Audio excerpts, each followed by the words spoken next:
ગરમીમાં સૌની ફેવરેટ એવી કુલ્ફી ભારતમાં કેવી રીતે આવી? ચાલો કુલ્ફીનો ઇતિહાસ જાણીએ.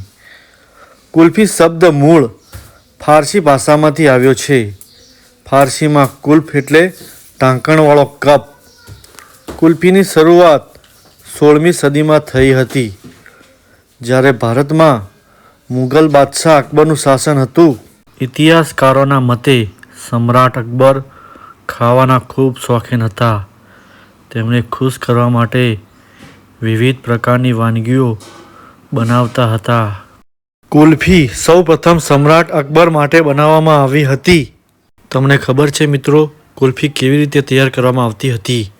તે સમયે દૂધને ધીમી આંચ પર લાંબા સમય સુધી ઉકાળવામાં આવતું હતું, જ્યાં સુધી તે ઘટ્ટ ન થઈ જાય.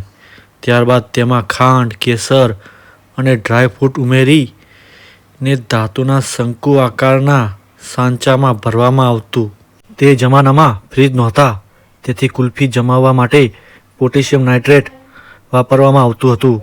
માટીના માટલામાં બરફ ભરીને તેની વચ્ચે સાંચા મૂકીને કુલ્ફી જમાવવામાં આવતી હતી.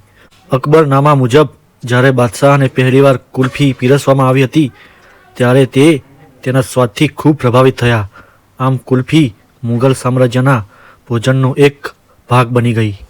તમને કયા ફ્લેવરની કુલ્ફી સૌથી વધુ ભાવે?